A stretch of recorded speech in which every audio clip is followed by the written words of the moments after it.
Day one for me was the Beatles on the Ed Sullivan Show.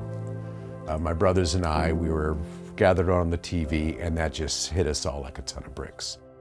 My father was born in Oakland. He was a jazz pianist and became a very famous jazz arranger. I was such a fortunate kid to grow up and learn classical music, classical orchestration, as well as jazz harmony in a room with a true master there. My grandmother, she had an upright piano, and that was almost a ritual. If you're at the house, you get on the piano. I had a pretty sheltered childhood musically, but I do distinctly remember listening to my dad's ELO records, early Simon & Garfunkel stuff, and that was a real moment for me of, oh, this is amazing. I'd love to do something like that.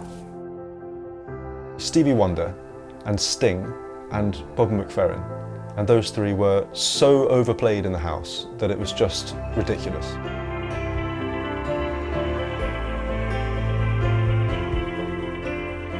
Piano was my first and only instrument. I saw my father giving someone a drum lesson, and he sat down on the organ and just played this real simple C blues so that his drum student could play along his lesson. When we got home, I said, "Dad, show me that." I was around 4 years old or so, and he showed it to me on the piano, and I just played it all day, every day.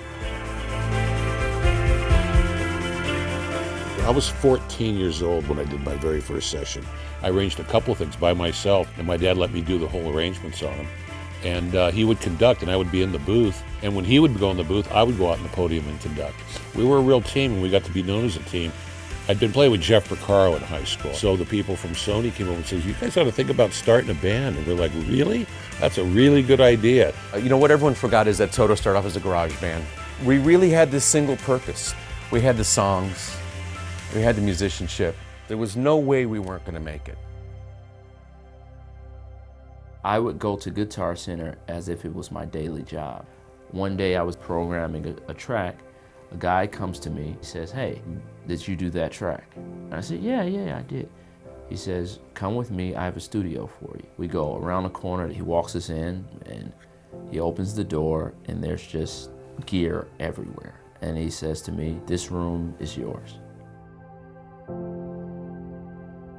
My great-great-grandfather was a classical pianist, came to New York, started a piano tuning company, and kind of the rest is history. It's just kind of like always this thing I was gonna do. I come from this really focused background of classical piano, which is just very regimented and routine-based. But in college, I knew I wanted to go more the writing, composition route. I like how one day maybe I'm in a producer chair, like working with a band or an artist, or working exclusively alone over notation paper, or really in that artist chair of, I'm making an album, here's the campaign, here's what we're doing, and I do pretty well dipping in and out of those things.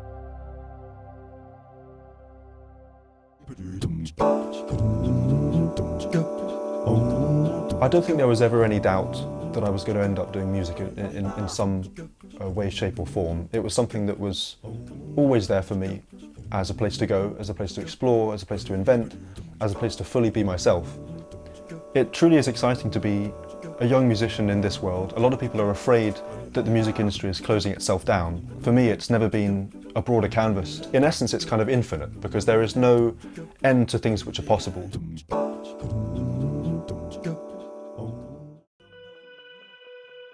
Keyboard players were always looking for the keyboard to come out. We didn't have the keyboard. Well, lo and behold, Steve hears about a thing called a CS80. It sounded like 8 great synthesizers playing at once. I was able to play chords. It was amazing. That was the sound I was looking for. I started changing the way I wrote. I wasn't just writing on piano anymore. I was writing on this particular sound. The CS80 was the first thing I played when I had the idea for Africa. That riff would have never happened on a piano or anything else. I grew up thinking there was nothing other than Yamaha. With my uncle, I remember he'd first gotten his Yamaha DX7, so I'm just like, heaven just walked in on the keyboard, okay? And I'll never forget the first time we heard a DX7. It changed every keyboard player's life out there. Everybody was using them, in rows of them, and it had a crystal clear hi-fi sound. That really defined a decade right there.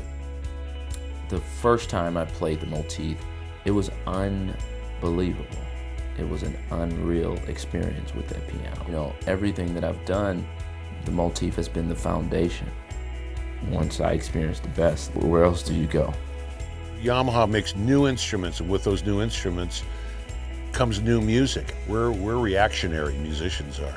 When we hear a sound, it evokes a response from us. It's cool to be pushing the boundaries of what's possible, which is something I'm unbelievably excited about. Oh, that's great. Woo! Oh my goodness. Woo. There's some really good stuff there. It's filtering, it's sweeping the filters on it.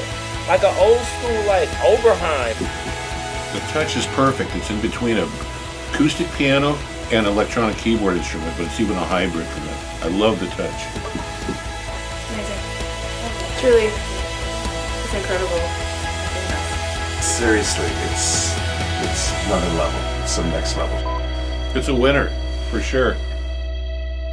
This is going to change everything.